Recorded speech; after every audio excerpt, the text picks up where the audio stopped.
2026년 5월 22일 금요일입니다. 오늘 창세기 강해 74번째 목제는 창세기 17장 1절에서 8절까지의 말씀입니다. 먼저 말씀을 함께 봉독하십니다. 아브라함이 99세 때에 여호와께서 아브라함에게 나타나서 그에게 이르시되 나는 전능한 하나님이라. 너는 내 앞에서 행하여 완전하라. 내가 내 언약을 나와 너 사이에 두어 너를 크게 번성하게 하리라 하시니 아브라함이 엎드렸더니 하나님이 또 그에게 말씀하여 이르시되 보라, 내 언약이 너와 함께 있으니 너는 여러 민족의 아버지가 될지라. 이제 후로는 내 이름을 아브라함이라 하지 아니하고 아브라함이라 하리니 이는 내가 너를 여러 민족의 아버지가 되게 함이니라. 내가 너로 심히 번성하게 하리니 내가 내게서 민족들이 나게 하며 왕들이 내게로부터 나오리라. 내가 내 언약을 나와 너 및 내 대대 후손 사이에 세워서 영원한 언약을 삼고 너와 내 후손의 하나님이 되리라. 내가 너와 내 후손에게 내가 거류하는 이 땅 곧 가나안 온 땅을 주어 영원한 기업이 되게 하고 나는 그들의 하나님이 되리라. 아멘. 오늘 본문에 하나님의 언약, 내가 너와 내 후손의 하나님이 되리라, 이런 제목을 붙여봅니다. 1절에 나오는 하나님의 명령은 너는 내 앞에서 행하여 완전하라 하십니다. 내 앞에서 행하여 완전하라.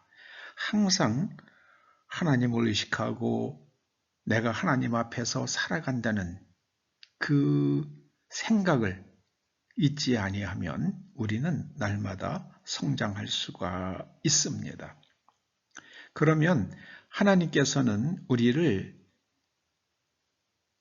크게 번성하게 하십니다. 하나님께서 아브라함에게 내가 내 언약을 나와 너 사이에 두어 너를 크게 번성하게 하리라 하시자 아브라함이 하나님 앞에 엎드렸습니다.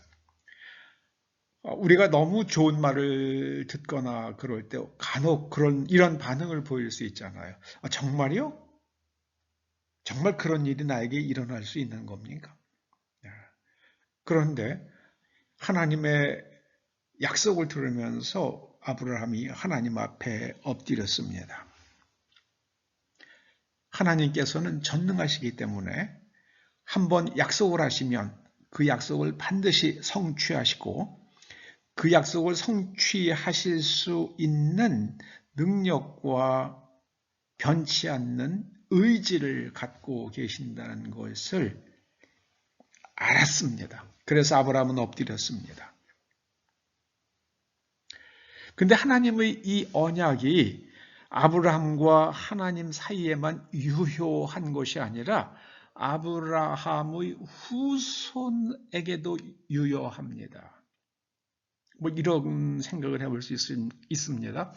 어떤 사람이 한 직장에서 충성스럽게 일했더니 그 회사의 사주가 당신뿐만이 아니라 앞으로 당신의 후손들은 계속해서 우리 회사에서 일할 수 있습니다. 그리고 그 사람에게 한 약속을 자신의 자손들에게도 유언처럼 남긴다고 그러면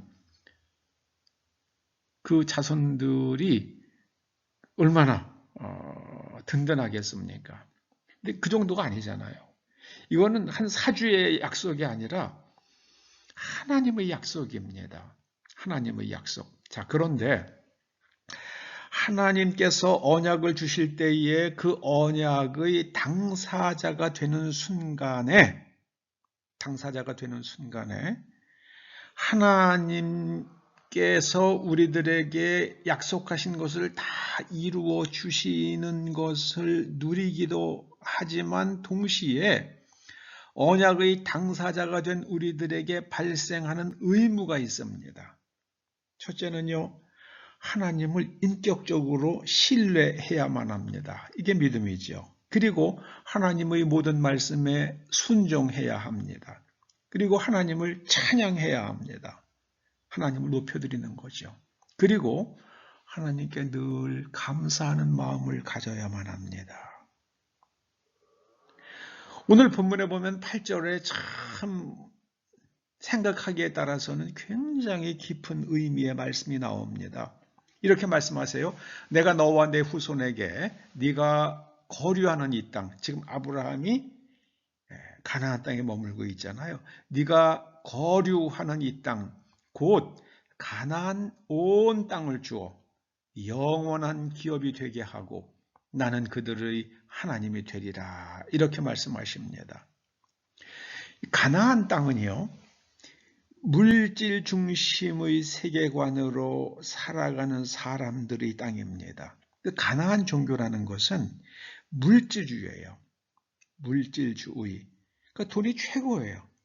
그 농사가 잘 되는 것이라고 하면 자신들의 자식을 우상 앞에 불살라 제물로 바치는 물질을 가장 높이는 그런 사람들이 사는 땅입니다.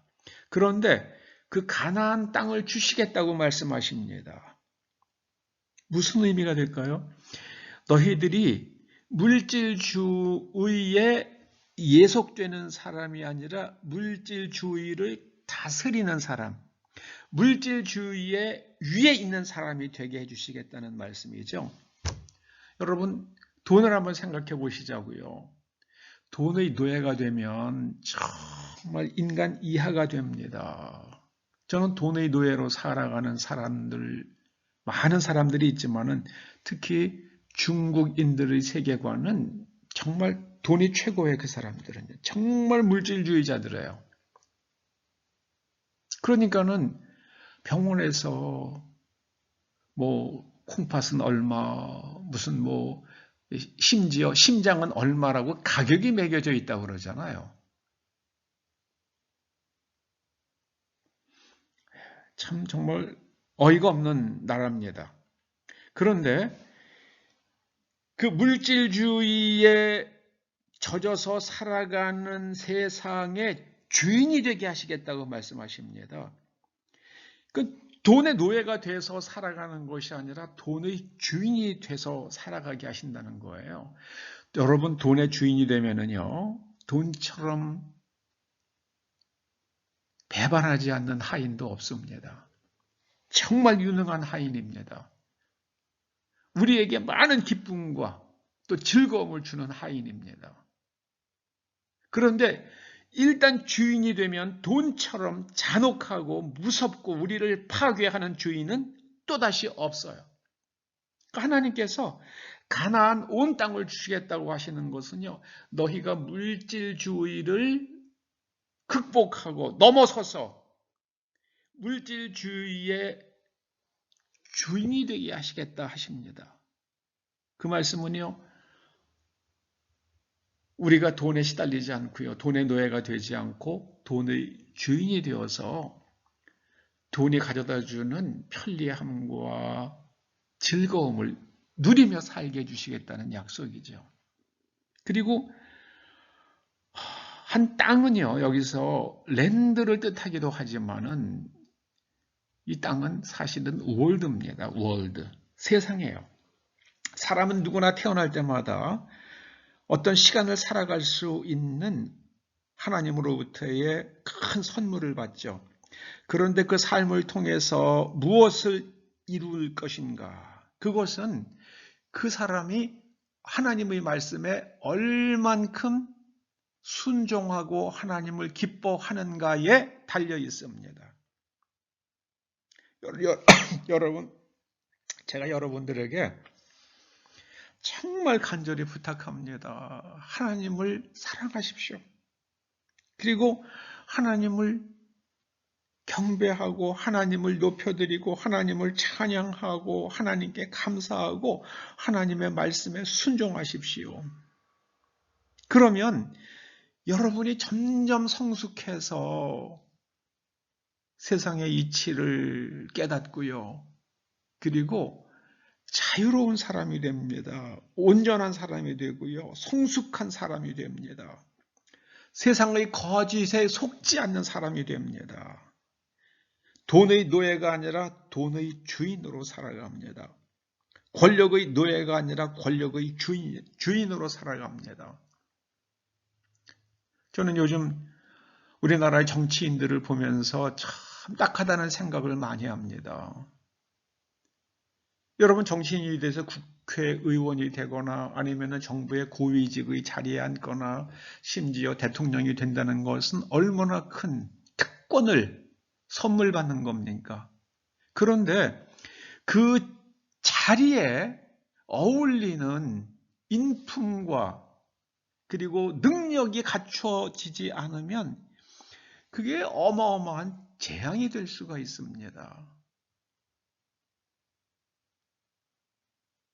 저는 그분들이 하나님을 믿고 모든 국회의원들이나 모든 정치인들이 다 하나님을 믿고 하나님 앞에 순종하고 서로 자신도 사랑하고 이웃을 자신처럼 사랑하고 그래서 이 대한민국 땅이 지하자원도 없고 에너지도 부족한 땅이지만은 서로 신뢰하고 사랑하고 서로 살펴줌으로 인해서 모든 인류가 지구상에서 가장 아름다운 나라라고 말할 수 있는 그런 나라가 되기를 소원합니다.